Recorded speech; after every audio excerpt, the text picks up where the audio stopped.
doesn't mean much for the Eagles. Like, it's a loss. They had won 10 straight. They were due. They lost their starting quarterback. Well, that's the thing. Right?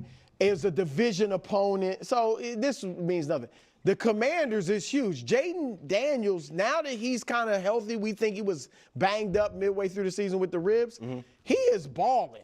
And I don't think they can win the NFC.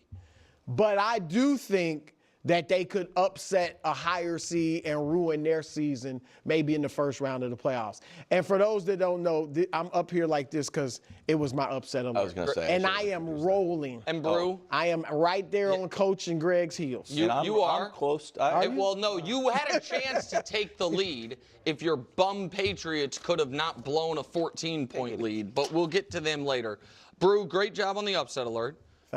Great job by me picking the Commanders plus 3.5. Terrible, embarrassing job by Danny Parkins picking the Eagles minus 3.5. Did you catch him? Well, no. No, he went went 3-0. No, he didn't go 3-0. He tweeted he went 3-0, thinking the Eagles had the game won. And it was an all-time announcer jinx. Wow. And so he actually went 2-1, as did I. So I remain a game behind him. I gave that a like.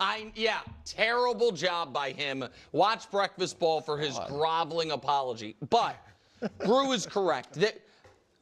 The Eagles lost. We assume Jaylen's going to be fine. They basically are locked into the two lines, so they can sit him this week if they want.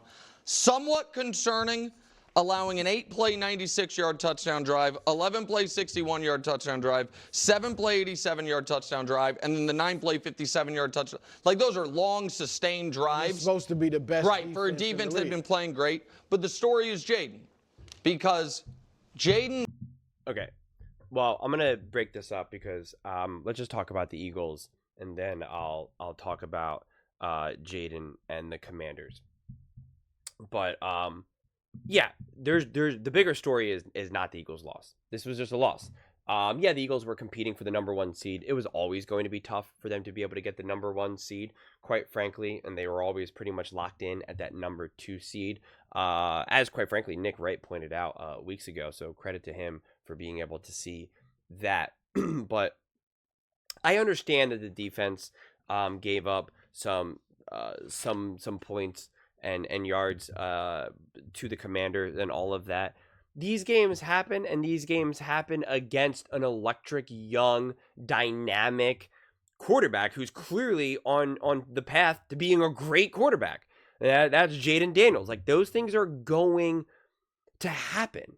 They just are. You know, Mahomes is going to put up points and yards. Lamar, Josh Allen, Burrow. It's what you expect. And as soon as Jaylen Hurts went down, the offense completely changed. And outside of that big run from Saquon, they could not move. They could not run the ball. So they could not sustain drives in the way that they normally do so. They could not control the clock in ways that they normally do so. Now, we can just divide this game up into two and be like, well, there's offense and there's defense. So if we don't care about Jaylen Hurts. Let's just look at what the defense did against Jayden Daniels. And the way how I look at it is that the Eagles have been a textbook example of playing complementary football, of playing complementary ball.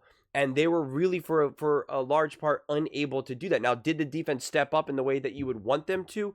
No. They were dealing with their own injuries. They had multiple players going in and out of the lineup. And then, of course, C.J. Gardner-Johnson getting thrown out of the game, which, whether we want to blame the refs or not, is irrelevant to me. Because once he had that unsportsmanlike conduct penalty that first time, whether that should have been the flag or not is irrelevant, because you can't put yourself in a position to get thrown out of the game. You can't put yourself in a position to. That's insane. And even, a bunch of the penalties on Carter were insane and, quite frankly, a disgrace. But again, not here to really refer to that, because the Eagles still had that win no matter what. And so you could even if Devontae Smith catches that ball and they win, you would still then be able to say, but look what Jayden Daniels and the Washington Commanders offense was able to do. And again, it's like, I get it, but great offenses or just great quarterbacks, they're just going to be able to do that. Maybe not every single time against great defenses, but they're going to be able to pull those performances out. They're going to be able to do that. They just are. That's just what happens. We're able to see that consistently. So that's why I'm less concerned. Now, if this kept happening, if the Eagles had this, they gave up all of this against Joe Burrow and the Bengals, and they did all this against the Rams, and they did all this against the Commanders, and it was like, well, every time they face a good quarterback or a great offense, they give up a lot of points or a lot of yards. They really only feast on the bad offenses, and that's why their defense appears to be good. That's not the case. That's why I find myself being less concerned about this. It's always concerning when your defense puts up, 30 plus points. But the reality is that that's what this game was going to be. That's how this game was going to unfold. But the Eagles' offense was not able to do what they wanted to do. They were not able to control that clock. They were not able to limit the possessions of Jayden Daniels. So that's why, in a way, I'm so on the fence, because if they won, it's a great win, and they're able to overcome Jaylen Hurts' injury. But they also had 5 turnovers. That's why this game is just a mess to unpack, quite frankly. It really is. Because Saquon drops the ball, Devontae drops the ball. They have they force 5 turnovers. Some of those fumbles were just kind of like, you can't rely on that. Honestly, you can't just say, well, those were amazing plays. That was just because of the Eagles' great defense that led to that. Yeah, to a degree, maybe. Some heads-up plays as well, but also just football gods, bad luck, whatever. They took advantage of a rookie making a rookie mistake, making that throw, having a bad throw. Again, credit to the Eagles for getting that done. And I think Kenny Pickett actually played pretty well considering the circumstances. He made some beautiful throws. They relied on him to throw the ball, but he's obviously not Jaylen Hurts. That offense completely changed. They could not run the ball. The O-line wasn't as dominant anymore because Jaylen Hurts, I know it's shocking, but he actually adds a lot to this offense. He's a huge reason why this offense is what it is. That's obvious. They couldn't run the RRPO like they normally do. So their offense wasn't as dynamic. It wasn't as, surprising for the defense. It was able to become a lot more predictable. That's why Saquon Barkley was able to get hit behind the line of scrimmage so frequently. It was like he was playing with the Giants again. So the bigger story about this game is not so much about the Eagles' loss. It's about the importance of Jaylen Hurts. It's more proof of what Jaylen Hurts brings to the Philadelphia Eagles. To stop downplaying his impact on this team. Stop downplaying his ability to enhance the run game, to enhance the O-line, to enhance the passing game. Does he throw as beautiful of a ball as a Joe Burrow? No. He does not. Is he as much of a pure playmaker as a Josh Allen? No. He is not.